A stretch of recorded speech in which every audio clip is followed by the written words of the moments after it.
ਮਸੀਹ ਯਸੂ ਦੇ ਵਿੱਚ ਤੁਹਾਡੀ ਸਲਾਮਤੀ ਹੋਵੇ। ਤੇ ਅਸੀਂ ਤੁਹਾਨੂੰ ਯਸੂ ਦੀ ਜ਼ਿੰਦਗੀ ਇਤਵਾਰ ਦਾ ਬਾਈਬਲ ਸਟੱਡੀ ਪ੍ਰੋਗਰਾਮ ਪੰਜਾਬੀ ਬਜ਼ਰੀਆ JCDC ਪ੍ਰੋਡਕਸ਼ਨ ਵਿੱਚ ਖੁਸ਼ ਆਮਦੀਦ ਕਹਿੰਦੇ ਹਾਂ। ਤੇ ਮੈਂ ਪਾਦਰੀ ਅਮਜਦ ਇਮਤਿਆਜ਼ ਤੁਹਾਡੇ ਕੋ ਖੁਦਾ ਦਾ ਕਲਾਮ ਲੈ ਕੇ ਹਾਜ਼ਰ ਹੋਇਆ ਹਾਂ।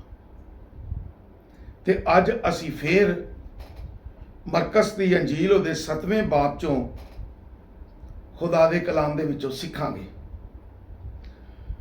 ਅਸੀਂ ਇਹਦੇ ਚੋਂ ਸਿੱਖ ਰਹੇ ਸਾਂ ਕਿ ਯਿਸੂ ਮਸੀਹ ਨੇ ਆਪਣੀ ਜ਼ਬਾਨੇ ਮੁਬਾਰਕਾ ਚੋਂ, ਆਪਣੀ ਜ਼ਬਾਨ ਤੋਂ ਜਿਹੜੇ ਅਲਫਾਜ਼ ਕਹੇ, ਆਪਣੇ ਸ਼ਾਗਿਰਦਾਂ ਨੂੰ ਕਹੇ, ਲੋਕਾਂ ਨੂੰ ਕਹੇ, ਇੱਕ ਵੱਡੀ ਭੀੜ ਨੂੰ ਕਿਹਾ, ਹਜੂਮ ਨੂੰ ਕਿਹਾ ਕਿ ਜਿਹੜੀ ਸ਼ੈ ਇਨਸਾਨ ਦੇ ਅੰਦਰੋਂ ਨਿਕਲਦੀ ਏ ਉਹ ਉਹਨੂੰ ਨਾਪਾਕ ਕਰਦੀ ਏ, ਤੇ ਜਿਹੜੀ ਬਾਹਰੋਂ ਉਹਦੇ ਅੰਦਰ ਜਾਂਦੀ ਏ ਉਹ ਨਾਪਾਕ ਨਹੀਂ ਕਰਦੀ। ਇਹ ਦਰਅਸਲ ਉਦੋਂ ਗੱਲ ਕੀਤੀ ਕਿ ਅਸੀਂ ਪਿਛਲੇ ਬਾਬ 'ਚ ਵੇਖੀਏ ਤੇ ਉੱਥੇ ਲੋਕ ਸਵਾਲ ਕਰ ਰਹੇ ਨੇ ਕਿ ਤੇਰੇ ਸ਼ਾਗਿਰਦ ਹੱਥ ਧੋ ਕੇ ਰੋਟੀ ਨਹੀਂ ਖਾਂਦੇ, ਬਾਜ਼ਾਰੋਂ ਆ ਜਾਣ ਤੇ ਨਹਾਉਂਦੇ ਨਹੀਂ। ਤੇ ਯਿਸੂ ਮਸੀਹ ਨੂੰ ਇਹ ਗੱਲ ਕਹਿਣੀ ਪਈ ਕਿ ਨਾਪਾਕ ਨਹਾਉਣ ਨਾਲ ਜਾਂ ਹੱਥ ਧੋ ਕੇ ਰੋਟੀ ਖਾਣ ਨਾਲ ਇਹ ਗੱਲਾਂ ਛੱਡ ਦਿਓ। ਇਨਸਾਨ ਨਾਪਾਕ ਉਹਦੇ ਤੋਂ ਹੁੰਦਾ ਹੈ ਜਿਹੜਾ ਅੰਦਰੋਂ ਉਹਦੇ ਨਿਕਲੇ, ਜਿਹੜਾ ਬਾਹਰੋਂ ਉਹਦੇ ਅੰਦਰ ਜਾਂਦਾ ਹੈ ਉਹ ਨਾਪਾਕ ਨਹੀਂ ਹੁੰਦਾ। ਤੇ ਬਾਈਬਲ ਕਹਿੰਦੀ ਏ ਕਿ ਜਦੋਂ ਉਹਨੇ ਆਪਣੇ ਸ਼ਾਗਿਰਦਾਂ ਨੂੰ ਇਹ ਗੱਲ ਦੱਸੀ ਤੇ ਦੂਜਿਆਂ ਲੋਕਾਂ ਵੀ ਸੁਣੀ, ਤੇ ਫਿਰ ਜਦੋਂ ਵੱਡੇ ਹਜੂਮ ਤੋਂ ਉਹ ਵਾਪਸ ਘਰ ਗਏ ਨੇ ਤੇ ਫਿਰ ਸ਼ਾਗਿਰਦ ਕਹਿੰਦੇ ਨੇ, ਯਿਸੂ ਮਸੀਹ ਸਾਨੂੰ ਜ਼ਰਾ ਦੱਸ ਤੇ ਸਹੀ, ਸਾਨੂੰ ਇਹਦੀ ਸਮਝ ਨਹੀਂ ਆਈ ਕਿ ਜਿਹੜੀ ਸ਼ੈ ਬਾਹਰੋਂ ਇਨਸਾਨ ਦੇ ਅੰਦਰ ਜਾਂਦੀ ਏ ਉਹਦੇ ਨਾਲ ਨਾਪਾਕ ਨਹੀਂ ਹੁੰਦਾ, ਤੇ ਜਿਹੜੀ ਅੰਦਰੋਂ ਨਿਕਲਦੀ ਏ ਉਹ ਨਾਪਾਕ ਹੁੰਦਾ ਹੈ। ਕਹਿੰਦੇ ਨੇ ਤੁਸੀਂ ਹਾਲੇ ਤੱਕ ਬੇਸਮਝ ਹੋ। ਯਿਸੂ ਮਸੀਹ ਕਹਿੰਦੇ ਨੇ ਤੁਸੀਂ ਹਾਲੇ ਤੱਕ ਬੇਸਮਝ ਹੋ। ਤੇ ਇਹ ਗੱਲ ਹਕੀਕਤ ਹੈ, ਹਾਲੇ ਵੀ ਕਈਆਂ ਨੂੰ ਸਮਝ ਨਹੀਂ ਗਈ। ਲੋਕ ਇਹੀ ਸਮਝਦੇ ਨੇ ਖਾਣਾ ਗਲਤ ਖਾ ਲਿਆ, ਜਿਸ ਤੋਂ ਮਨਾ ਕੀਤਾ ਤੇ ਨਾਪਾਕ ਹੋ ਗਿਆ। ਲੇਕਿਨ ਮੈਂ ਅੱਜ ਇਹ ਵੀ ਦੱਸ ਦੇਣਾ ਚਾਹਨਾ, ਜਿਹੜੇ ਖਾਣੇ ਜਾਂ ਜਿਸ ਪੀਣ ਤੋਂ ਖੁਦਾ ਨੇ ਮਨਾ ਕੀਤਾ ਹੈ ਉਹ ਇਨਸਾਨ ਦੇ ਬਦਨ ਲਈ ਠੀਕ ਨਹੀਂ ਹੈਗਾ। ਉਹ ਨਾ ਖਾਓ ਤੇ ਅੱਛਾ ਹੈ, ਇਸ ਲਈ ਕਿ ਉਹ ਨੁਕਸਾਨਦੇਹ ਆ। ਲੇਕਿਨ ਯਿਸੂ ਮਸੀਹ ਕਹਿੰਦੇ ਨੇ ਕਿ ਜੋ ਇਨਸਾਨ ਖਾਂਦਾ ਏ ਉਹਦੇ ਨਾਲ ਨਾਪਾਕ ਨਹੀਂ ਹੁੰਦਾ, ਲੇਕਿਨ ਜੋ ਉਹਦੇ ਅੰਦਰੋਂ ਨਿਕਲਦਾ ਉਹ ਨਾਪਾਕ ਹੁੰਦਾ ਹੈ। ਜਦੋਂ ਸ਼ਾਗਿਰਦਾਂ ਨੇ ਗੱਲ ਕੀਤੀ ਤੇ ਯਿਸੂ ਮਸੀਹ ਨੇ ਜ਼ਰਾ ਸਮਝਾਇਆ। ਵੇਖੋ ਗੌਰ ਨਾਲ, ਅੱਜ ਮੈਂ ਵੀ ਤੁਹਾਡੇ ਕੇ ਕਲਾਮ ਦੀ ਇਹ ਗੱਲ ਰੱਖਣ ਲੱਗਾ। ਇਨਸਾਨ ਜੋ ਖਾਂਦਾ ਹੈ ਉਹ ਤੇ ਉਹਦੇ ਪੇਟ 'ਚ ਜਾਂਦਾ ਹੈ। ਕਿੱਥੇ ਜਾਂਦਾ? ਪੇਟ 'ਚ ਜਾਂਦਾ ਹੈ।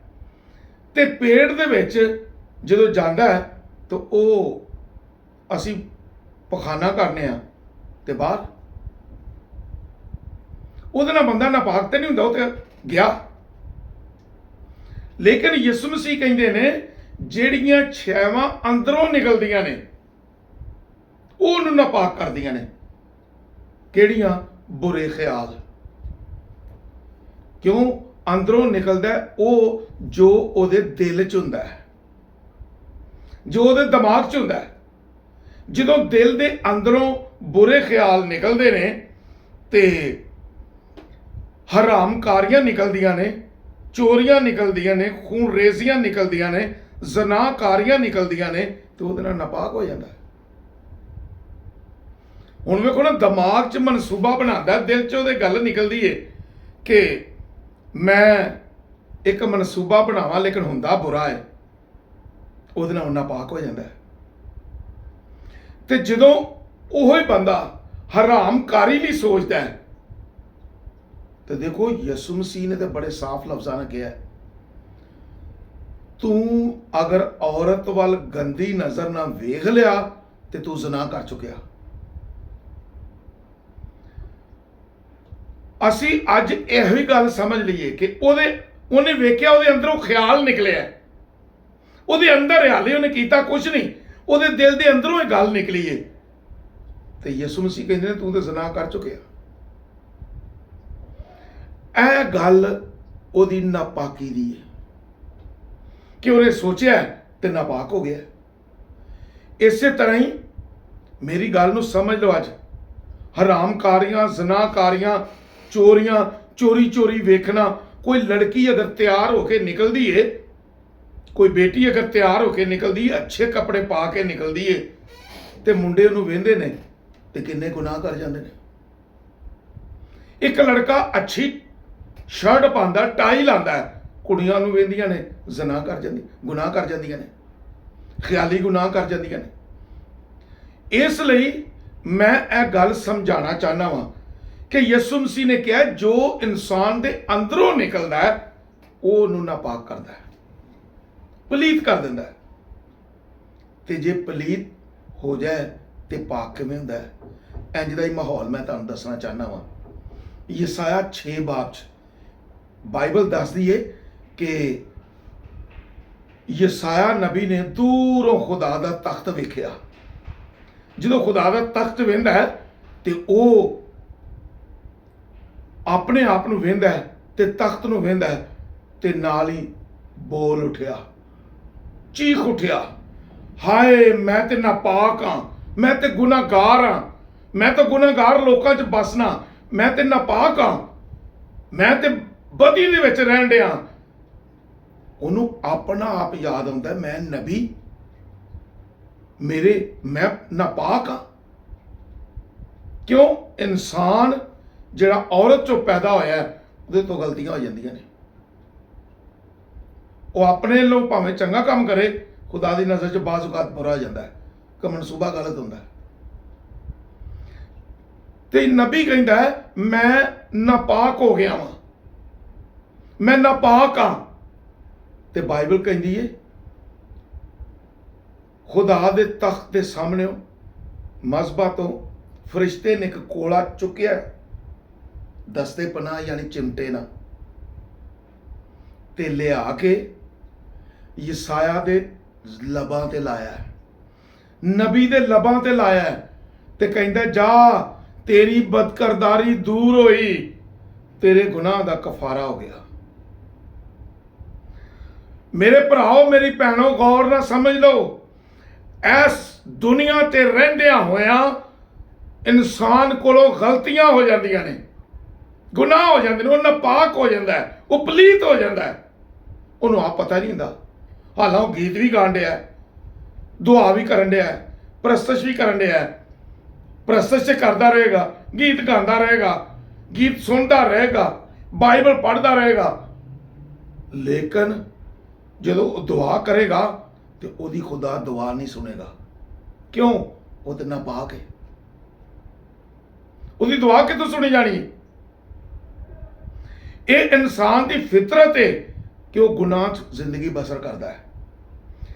ਅਸੀਂ ਪੈਦਾਇਸ਼ ਦੀ ਕਿਤਾਬ 'ਚੋਂ ਵੇਖਦੇ ਹਾਂ, ਖੁਦਾ ਕਹਿੰਦਾ ਹੈ, ਬਾਈਬਲ ਕਹਿੰਦੀ ਹੈ, ਖੁਦਾ ਇਨਸਾਨ ਨੂੰ ਬਣਾ ਕੇ ਤੇ ਗਮ ਕੀਤਾ, ਤੇ ਕਹਿੰਦਾ ਹੈ ਇਨਸਾਨ ਦੇ ਦਿਲ ਦੇ ਖਿਆਲ ਸਦਾ ਤੋਂ ਬੁਰੇ ਨੇ। ਇਹ ਬੁਰੇ ਖਿਆਲਾਤ ਨਿਕਲ ਆਉਂਦੇ ਨੇ ਇਨਸਾਨ ਦੇ ਅੰਦਰੋਂ, ਲੇਕਿਨ ਇੱਕ ਚੀਜ਼ ਹੈਗੀ ਹੈ ਜਿਹੜੀ ਸਾਨੂੰ ਪਾਕ ਕਰਦੀ ਤੇ ਸਾਫ਼ ਕਰਦੀ ਹੈ, ਜਿਹੜੀ ਸਾਡੀ ਗਲਤੀਆਂ ਨੂੰ ਮਾਫ ਕਰਦੀ ਹੈ। ਯੋਹੰਨਾ ਦਾ ਖਤ, ਪਹਿਲਾ ਯੋਹੰਨਾ ਉਹਦੇ ਪਹਿਲੇ ਬਾਬ 'ਚ ਲਿਖਿਆ ਹੈ, यीशु का खून हमें तमाम गुनाहों से या नाराज़गी से पाक करता है। ਯਿਸੂ ਦਾ ਖੂਨ ਸਾਨੂੰ ਪਾਕ ਕਰ ਦਿੰਦਾ ਹੈ। ਇਸ ਲਈ ਮੇਰੇ ਭਰਾਓ ਤੇ ਮੇਰੀ ਭੈਣੋ, ਗੌਰ ਨਾਲ ਸਮਝ ਲਵੋ, ਯਿਸੂ ਦਾ ਖੂਨ ਆਪਣੇ ਉੱਤੇ ਲੈਂਦੇ ਰਹੋ, ਆਪਣੀ ਗਲਤੀਆਂ ਦੀ ਮਾਫੀ ਮੰਗਦੇ ਰਹੋ। ਪਤਾ ਨਹੀਂ ਕਿਤੇ ਦਿਲ 'ਚ ਖਿਆਲ ਆ ਗਿਆ ਤੇ ਅਸੀਂ ਨਾਪਾਕ ਹੋ ਗਏ ਹਾਂ, ਤੇ ਆਪਣੀ ਨਾਪਾਕੀ ਦੂਰ ਕਰੋ, ਆਪਣਾ ਪਲੀਤਪਨ ਜਿਹੜਾ ਜਿਹਦੇ ਨਾਲ ਪਲੀਤ ਹੋ ਗਏ ਹੋ, ਨਾਪਾਕ ਹੋ ਗਏ ਹੋ, ਇਹਨੂੰ ਦੂਰ ਕਰੋ ਤੇ ਪਾਕ ਹੋਵੋ। ਤੇ ਪਾਕ ਸਾਨੂੰ ਯਿਸੂ ਦਾ ਖੂਨ ਕਰਦਾ ਹੈ। ਇਸ ਲਈ ਮੈਂ तमाम ਭੈਣਾਂ ਅੱਗੇ, ਭਰਾਵਾਂ ਅੱਗੇ, ਸੁਣਨ ਵਾਲਿਆਂ ਅੱਗੇ, ਇਹ ਵੀਡੀਓ ਵੇਖਣ ਵਾਲਿਆਂ ਅੱਗੇ ਦਰਖਾਸਤ ਕਰਨਾ, ਆਪਣੇ ਆਪ ਨੂੰ ਪਾਕ ਕਰੋ, ਬਰਰੇ ਦੇ ਲਹੂ ਨਾਲ ਪਾਕ ਕਰੋ, ਯਿਸੂ ਦੇ ਖੂਨ ਨਾਲ ਪਾਕ ਕਰੋ, ਤਾਂ ਅਸੀਂ ਖੁਦਾ ਦੇ ਹਜ਼ੂਰ ਖੜੇ ਹੋਣ ਲਈ ਤਿਆਰ ਹੋ ਸਕੀਏ। ਤੇ ਜੇ ਅਸੀਂ ਨਹੀਂ ਕਰਦੇ ਤੇ ਫਿਰ ਖੁਦਾ ਸਾਡੀ ਦੁਆ ਵੀ ਨਹੀਂ ਸੁਣਦਾ ਤੇ ਅਸੀਂ ਕੁਝ ਕਰ ਵੀ ਨਹੀਂ ਸਕਦੇ। ਮੈਂ ਉਮੀਦ ਕਰਨਾ ਕਿ ਤੁਸੀਂ ਇਸ ਕਲਾਮ ਨੂੰ ਸਮਝੋਗੇ ਤੇ ਇਹ ਤੇ ਅਮਲ ਕਰੋਗੇ। ਇਹਦੇ ਅਗਲੇ ਹਿੱਸੇ ਤੇ ਅਸੀਂ ਫਿਰ ਗੱਲ ਕਰਾਂਗੇ, ਇਹ ਜਾਰੀ ਰਹੇਗਾ ਤੇ ਅਗਲੀਆਂ ਗੱਲਾਂ ਵੀ ਕਰਾਂਗੇ। ਮੈਂ ਪਿਛਲੀ ਵੀਡੀਓ 'ਚ ਦੱਸਿਆ ਸੀ ਨਾਲ ਕਿ ਸ਼ੇਖੀ ਮਾਰਨ ਵਾਲੇ ਬੜੇ ਖਾਦਮ ਵੀ ਸ਼ੇਖੀ ਮਾਰ ਜਾਂਦੇ ਨੇ ਤੇ ਨਾਪਾਕ ਹੋ ਜਾਂਦੇ ਨੇ, ਪਲੀਤ ਹੋ ਜਾਂਦੇ ਨੇ। ਇਸ ਲਈ ਆਪਣੇ ਆਪ ਨੂੰ ਪਾਕ ਕਰਨ ਦੀ ਜ਼ਰੂਰਤ ਹੈ। ਅਸੀਂ ਸ਼ੋਅ ਨਾ ਮਾਰੀਏ ਤੇ ਪਾਕ ਰਹੀਏ। ਸ਼ੋਅ ਨਹੀਂ ਮਾਰਾਂਗੇ ਤੇ ਪਾਕ ਰਵਾਂਗੇ, ਤੇ ਜੇ ਸ਼ੋਅ ਵੀ ਮਾਰਾਂਗੇ ਤੇ ਪਲੀਤ ਹੋ ਜਾਗੇ, ਨਾਪਾਕ ਹੋ ਜਾਗੇ। ਆਸਮਾਨ ਦਾ ਖੁਦਾਵੰਦ ਯਿਸੂ ਮਸੀਹ ਤੁਹਾਨੂੰ ਇਸ ਕਲਾਮ ਤੇ ਅਮਲ ਕਰਨ ਦੀ ਤੌਫੀਕ ਦੇਵੇ। ਆਮੀਨ।